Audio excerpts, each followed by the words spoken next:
មកដល់ថ្មីទៀតហើយគឺណែមសាច់ជ្រូកអាំងសម្រាប់អ្នកបាត់ដំបងចឹងណែមនេះគឺខ្ញុំធ្វើញ៉ាំជាលក្ខណៈគ្រួសារហើយក៏ធ្វើលក់តិចតួចដោយសារយើងអត់មានជាអាជីវកម្មអីទេហើយក៏ឆ្លៀតចង់មកចែកចាយបងប្អូនតាក់ទងនឹងពិធីធ្វើណែមសាច់ជ្រូកអាំងញ៉ាំដោយខ្លួនឯងអញ្ចឹងថ្ងៃនេះខ្ញុំប្រើសាច់ជ្រូកចំនួន7ខាំហើយសាច់ត្រីឆ្លាតគឺចំនួន2ខាំចឹងគ្រឿងផ្សំបន្តមកទៀតគឺយើងត្រូវការខ្ទឹមសនិងរំដេងគឺខ្ញុំប្រើតែកន្លះខាំទេសម្រាប់បរិមាណយើងធ្វើ1គីឡូហើយបន្តមកទៀតយើងមានអំបិល1ស្លាបព្រាកាហ្វេស្ករសចំនួន5ស្លាបព្រាបាយអញ្ចឹងសម្រាប់សាច់យើងធ្វើណែ1គីឡូគឺយើងត្រូវការគ្រឿងបរិមាណប៉ុណ្ណឹងប៉ុន្តែបើសិនជាអត់ចេះផ្អែមអាចបន្ថយបានហើយបន្តមកទៀតគឺម្សៅស៊ុបមាន់រសជាតិសាច់ជ្រូក1ស្លាបព្រាបាយហើយក៏ដូចជាប៊ីចេង1ស្លាបព្រាបាយដូចគ្នាហើយក៏យើងលាយម្សៅម្ទេសដាក់ក៏បានឬក៏មិនដាក់ក៏បានដើម្បីយើងយកពណ៌អញ្ចឹងបន្ទាប់ពីយើងដាក់គ្រឿងផ្សំមកយើងចាប់ផ្ដើមបុកខ្ទឹមរំដេងហើយនឹងគ្រឿងទាំងអស់បញ្ចូលគ្នាឲ្យបានម៉ត់ល្អហើយទុកមួយឡែកសិនបន្ទាប់មកយើងចាប់ផ្ដើមធ្វើការហាន់សាច់ជ្រូកអញ្ចឹងមុននឹងយើងយកទៅកិនហ្នឹងយើងហាន់វាឲ្យល្អិតទូចៗសិនដោយសារម៉ាស៊ីនរបស់ខ្ញុំហ្នឹងគឺម៉ាស៊ីនតូចទេអញ្ចឹងបើយើងអត់ហាន់ឲ្យល្អិតទេយើងពិបាកក្នុងការកិនចឹងបន្ទាប់ពីហាន់ហើយយើងធ្វើការកិនសាច់យើងឲ្យបានម៉ត់ល្អបន្តិចសិនបានយើងចាប់ផ្ដើមដាក់សាច់ត្រីឆ្លាតយើងចូលណាអញ្ចឹងសាច់ជ្រូក7ខាំយើងប្រើសាច់ត្រីឆ្លាត2ខាំដើម្បីឲ្យណែមរបស់យើងគឺស្វិតល្អអញ្ចឹងបន្ទាប់ពីយើងដាក់សាច់ត្រីឆ្លាតចូលហើយគ្រឿងដែលយើងបានបុកមិញហ្នឹងទុកអង្កាលទៀតគឺដាក់ចូលទាំងអស់មកហើយក៏ចាប់ផ្ដើមដាក់ម៉ាស៊ីនយើងជាលើកទី2ក្លុកគ្រឿងទាំងអស់ហ្នឹងឲ្យចូលគ្នាជាមួយសាច់ត្រីបន្ទាប់ពីយើងកិនសាច់ត្រីរបស់យើងជាមួយគ្រឿងឲ្យបានម៉ត់ល្អហើយបានយើងចាប់ផ្ដើម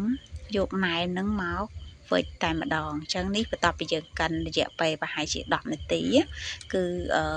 សាច់ជ្រូកនិងសាច់ត្រីរបស់យើងហើយនឹងគ្រឿងផ្សំគឺបានចូលជាតិគ្នាអស់ហើយបន្តមកទៀតដើម្បីឲ្យសាច់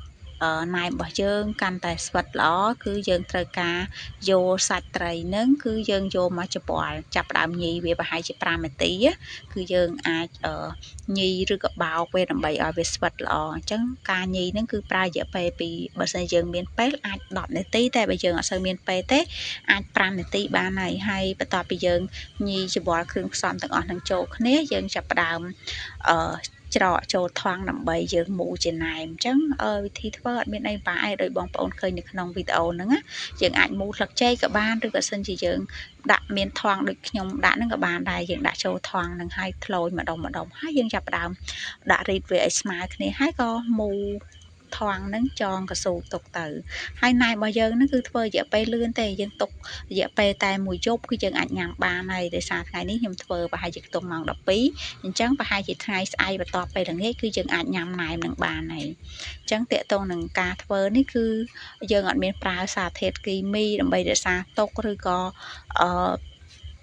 ម្សៅដើម្បីឲ្យបានបរិមាណច្រើនទេគឺយើងប្រើសាច់សុទ្ធតែម្ដងអញ្ចឹងណែមរបស់យើង1គីឡូហ្នឹងគឺយើងត្រូវការសាច់ជ្រូក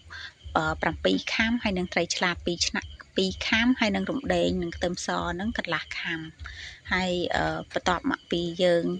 មូលហើយគឺយើងរៀបចំដាក់ក្នុងប្រអប់ទុកទៅរងចាំដល់ថ្ងៃស្អែកគឺយើងអាចញ៉ាំណែមនឹងបានហើយអញ្ចឹងនេះណែមរបស់យើងបន្ទាប់ពីមួយថ្ងៃបន្ទាប់មកគឺណែមរបស់យើងជូរហើយអញ្ចឹងចាប់ផ្ដើមធ្វើតេស្តសាហើយដោយសារ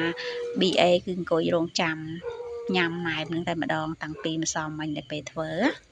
ចឹងណែមរបស់យើងគឺយើងអត់ប្រើខ្លាញ់ចៀនណាបងប្អូនតិចច្រឡំថាយកមកដាក់ចៀនតាមពិតគេអាចប្រើភ្លើងអាំងតែដោយសារអត់មានខ្ជូងអញ្ចឹងខ្ញុំដាក់ខ្ទះហើយដាក់វានៅលើខ្ទះហ្នឹងទៅពេលដែលយើងដាក់វាទៅវានឹងចេញខ្លាញ់ពីក្នុងសាច់ហ្នឹងមកតិចតិចហើយអញ្ចឹងរហូតដល់ចាំឲ្យណែមរបស់យើង